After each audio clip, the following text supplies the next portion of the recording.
Welcome to the...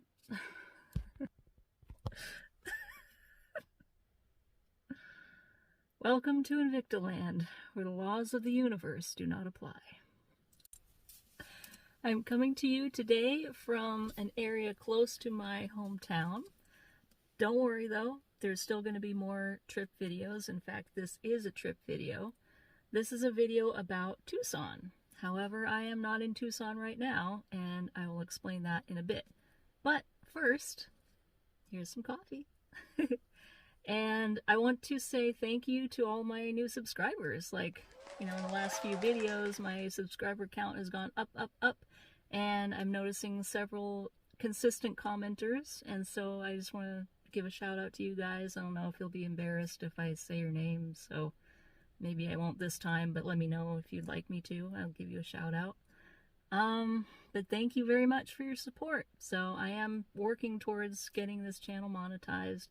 So every little bit counts, and excited to see where it goes. Like I said, this video is about Tucson.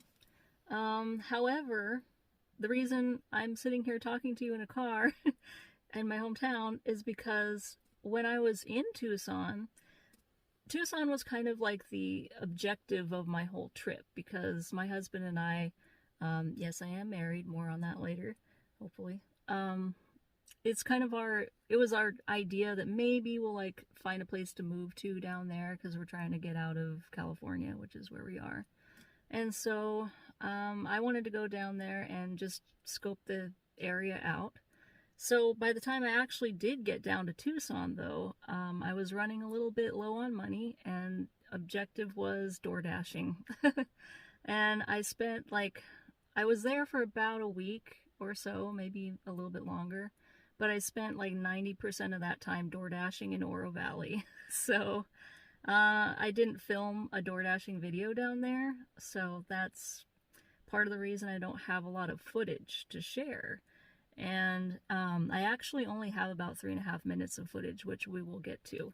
But, that's a very short video. So I figured it's going to be something of a little coffee time, story time video first, in addition to showing you the footage. The other thing was, I was at that point in the trip, getting really road weary. Knew I was going to mess that one up. Road weary. And that's something I kind of expected, because this was in total a 7-week trip, but 6 weeks of it was in the car. And by that time I was very underslept, and just the constant traveling and trying to get used to a new routine.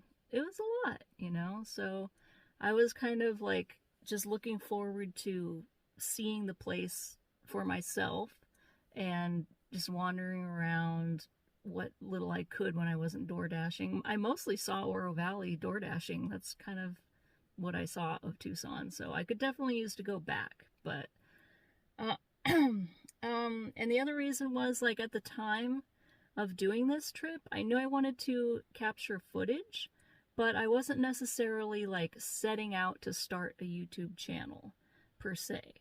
So the footage that I did get was kind of here and there, and I'm oh, maybe I'll make a video out of this one day when I get back. And I don't know if you guys have noticed, but my video editing skills are not the best, so that's been a hurdle. So this whole time, it's not like I was going out to, oh, I'm going to capture all these different places and, create this beautiful video. So that's the other reason that I dropped the ball on Tucson. I really did. In terms of creating content for it. So there's that.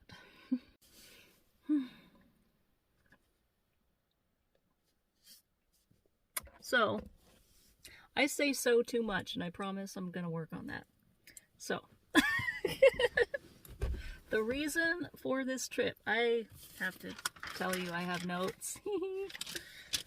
I have to confess that. And the reason for this trip, you might be wondering, I'm wandering around. Okay, so first thing is, I need to clear something up, okay? I am not a full-time nomad. I'm not. I took a car camping trip. I have a home base. The home base is in a 1973 Avion trailer, which is interesting in and of itself and will appear on the channel later. That's my home. However, this is the first time I lived out of my car for 6 weeks.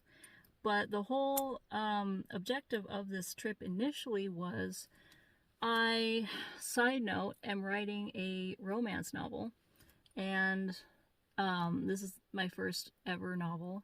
And I have gotten to the point where I need covers for this novel. There's actually going to be 3. So I need to shoot 3 covers.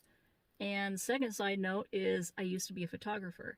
So don't yell at me for my editing because it should be better. I know I have better equipment than this. I'm just learning, okay? Just give me a break. So, former photographer, portraits, models, that kind of thing, fashion. So I went to Vegas because the model slash actor, he's really more of an actor than a model, but either or, lives in LA. And so we were going to shoot the novel covers in Vegas because actually there's some parts of the story that are set in Vegas. So I wanted to do it there. And I ended up getting fired from my job. Well, that's another story, but I was working at Walmart, and they have an attendance policy where if you have like 5 points, you get fired, and I was involved in a project, and it soaked up all my time and mental resources, and they screwed up my schedule, and they put me on a day that I didn't normally work, and so I just forgot about it, and I got 3 points, and I already had 2, so I got fired. Okay, so I don't have a job, but I do have unemployment money a little bit. And so I was like, hey, let's go to Vegas and do this photo shoot, right? Because like when else can I just take off and do a big long trip like that? So I took advantage of my situation to do this shoot. And the objective was, I say objective a lot, huh? That's interesting. Was to get this shoot done and then pack the car as if I'm going to go on a big, huge trip and just see how it goes. Because up until now, I've never really been able to get in a good night's sleep in the car. And initially that was an issue. However, within like a couple nights, I kind of figured it out. And that was like the barrier to me, doing a big long trip was I got to be able to sleep at some point. So I figured that out. And so I just kind of kept rolling with it. And so then it turned into this 6-week long staying in the car camping trip. But prior to that, in Vegas, I had an Airbnb for a week. So that's why I was out on this trip. Okay, so back to the marriage part now. I use the hashtag on my videos a lot, solo female traveler. So I am traveling solo. However, I am not solo. And I am aware of YouTube analytics, and I am aware that I have a good 80% male audience, and I'm pretty aware of why they might be watching.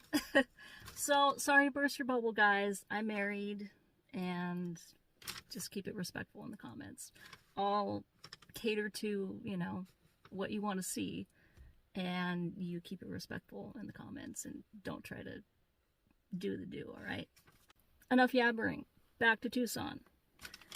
Overall impressions. Nice people. Everybody I encountered was really sweet. Even in like, I ventured out into like kind of more of a Mexican area. I don't know, like a lot of people were Mexican. I don't know like the demographic layout of Tucson. I do know that Oro Valley was very white. And so I ventured out at one point because I had one day to explore, and that's what you're going to see is the one day. And so I went in the other parts of town, and everybody treated me really well, and it was fine. Downtown, I was a little bit skeeved out because I wanted to like walk around downtown. I went to the Goodwill down there because I like thrifting, and at first only because like my car was chock full of stuff and like everything I needed and all my photography equipment and everything, I was a little worried about leaving it, but it was fine. I put up all the window shades, so maybe that helped. And yeah, the downtown had a very like college vibe, so which I'm kind of used to because the biggest town that I live next to is a college town, so that's all right. There I go with the so's again, sorry. But driving through the south end of town felt a little bit sketchy. I don't know. I didn't go off the main freeway too much, but I don't know. From what I saw, like some of the cars were a little bit battered and, you know, it just had a different vibe. But everything has a different vibe from Oro Valley, right? Okay, so in the footage, you're going to see a bunch of murals. I'm still trying to figure out how to do voiceovers, so maybe I'll figure it out in this video. We'll see. And I saw tons of murals. I wasn't aware that Tucson had so much art. Like, there's a lot of artists and murals around. So if I had more time, I would like to just do a whole video about the murals because it was really that impressive to me. There was a lot of cute boutiques downtown. I went to this one little hippie shop and just like thrift stores and like Southwest stores, including, I don't know if you noticed, but I have this awesome like cape thing here that I got in downtown Tucson in a weird shop. I don't remember what the name of the shop was, but I do remember the weirdo shopkeeper. He literally like just hovered over me the whole time I was in the store, and I was the only person there, of course, and he just was like trying to like get me to buy something, like very kind of hard, not hardcore sales in like a suave, smooth car salesman type, but just like awkward. So whatever, I think this is cute and it matches my car, so I'm happy with it. I just was like, all right. And hey, that's the end of my notes, so maybe I'll quit yabbering and get to showing you the Tucson footage that I do have. Sorry it's not more, sorry it's not better. You know, it is what it is at this point. Thanks for watching. I just reviewed all the footage and counted the minutes up and stuff, and I remembered I was going to talk about the hot dog. About my first Sonoran hot dog, okay? Like, the whole trip, I was like, oh, I can't wait to have a Sonoran dog, right? You know, they have, like, hot dogs, all this stuff on it. Well, so I went and actually got one, and I went to the rough part of town to get it. I thought it was going to be in a building. It turned out that it was in, like, a little taco truck, which is fine. But there was, like, a cop lady hanging out next to it, and, like, you know, the vibe, right? And so I went there, and I got this Sonoran dog for $4. And I was like, oh, it's just not very big. I don't know, that's not groundbreaking news for, you know, $4 hot dog is not going to be very big, but it did taste good, you know. It was like, you know, a little hot dog, and then they put like, what did they put on it? They put onions, and there's a picture. Just look at the picture, it's amazing. Anyway, but it just wasn't very big, sorry.